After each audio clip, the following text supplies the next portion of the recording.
बिहार की जनता को सबसे पहले तो धन्यवाद देते हुए, जिस तरीके से प्रचंड जीत बिहार की जनता ने एनडीए के प्रत्याशियों को देने का काम किया है।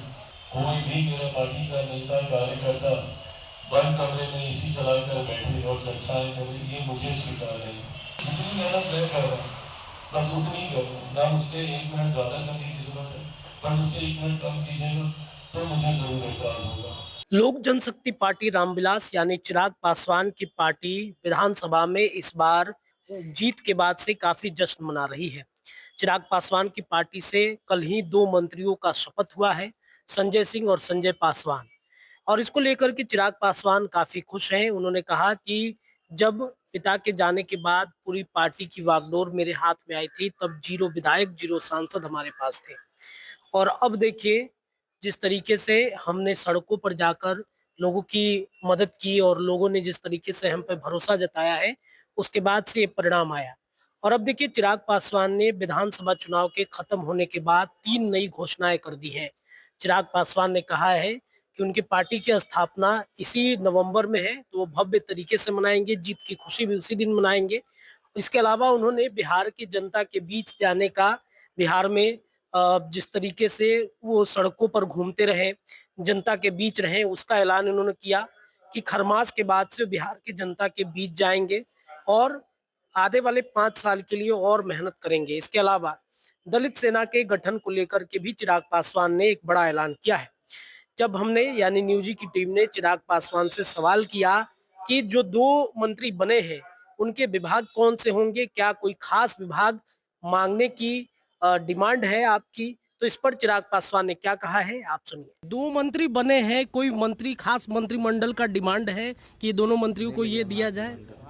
ऐसे में आप मेरे मंत्रालय, आप मेरी पार्टी को बहुत सीमित कर रहे हैं ये बोलकर कि मैं किसी मंत्रिमंडल की मैं बात कर रहा हूँ। जनता दल यूनाइटेड के मंत्रियों के विभाग भी मेरे हैं, तो भाजपा के मंत्रियों के विभाग भी मेरे हैं, मेरे विभाग भी जदयू के और भाजपा के लिए चूंकि एक यूनिट, एक टीम के साथ हम लोग कार्य कर रहे हैं। बट स्टिल अगर आप कोई स्पेसिफिक जानकारी आप जानना चाह रहे हैं, तो मैंने कोई मंत्रिमंडल विशेष तौर पर कोई बात पार्टी की तरफ से नहीं की गई है, पर मुझे लगता है कि बहुत जल्द उसकी घोषणा कर दी जाएगी।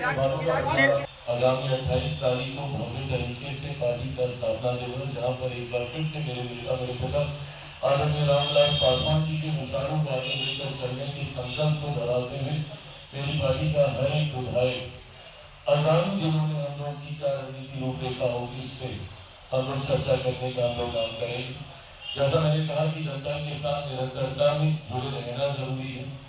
कोई भी मेरा पार्टी का नेता कार्यकर्ता बंद कमरे में एसी चलाकर बैठे और चर्चाएं करे, ये मुझे स्वीकार नहीं। And I would want to lead by giving examples. मैं खुद उदाहरण स्थापित करने पे मैंने विश्वास किया है और मैंने पार्टी के नेता कार्यकर्ताओं को हमेशा बस इतनी आग्रह की है कि जितनी मेहनत मैं कर रहा हूँ बस उतनी करूँ, ना मुझसे 1 मिनट ज्यादा करने की जरूरत है, पर मुझसे 1 मिनट कम कीजिएगा तो मुझे जरूर एतराज होगा। ऐसे में आगामी नववर्ष की शुरुआत में ही जनवरी से ही, क्योंकि दिसंबर में फिर पार्लियामेंट चलेगा और उसके बाद बड़े दिनों की छुट्टियां होती हैं, तो हर कोई स्वाभाविक अपने घर परिवार के साथ कुछ समय बिताता है। पर जनवरी में दही चूड़ा के तुरंत बाद, जैसे ही खरमास समाप्त होगा, उसके तुरंत बाद से लोक जनशक्ति पार्टी रामविलास पुनः बिहार भर की यात्रा में हम लोग निकलने का काम करेंगे।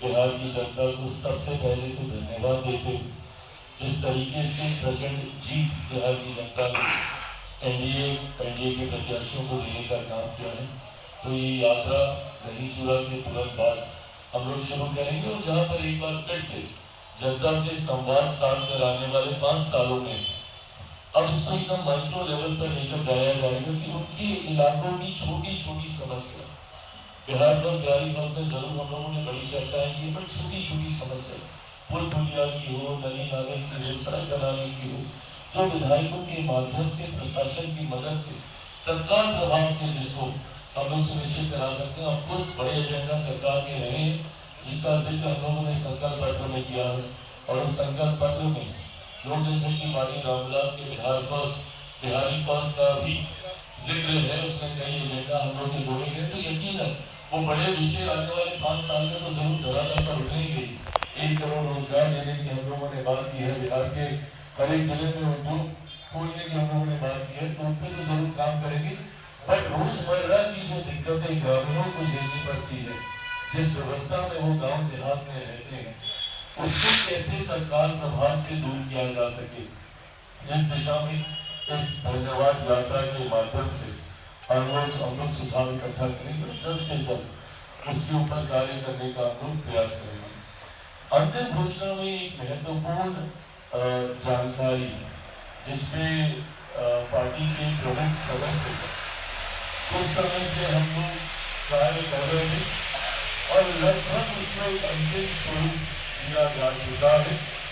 ऐसे में आज मैं फ्लैग ऑफ करना चाहूंगा इस विषय को, क्योंकि मेरे लिए वो काफी ज्यादा महत्वपूर्ण था। मेरे नेता, मेरे पिता आदरणीय रामविलास पासवान जी ने लोक जनशक्ति पार्टी रामविलास के गठन से पहले उन्होंने दलित सेना का गठन किया था और दलित सेना को हमेशा लोक जनशक्ति पार्टी रामविलास की रीढ़ माना जाता था, ब्रेन बिहाइंड द पार्टी माना जाता था। हमेशा दलित सेना ने लोक जनशक्ति पार्टी रामविलास के की रूपरेखा तैयार करने में, रणनीति तैयार करने में एक अहम भूमिका निभाने का काम किया।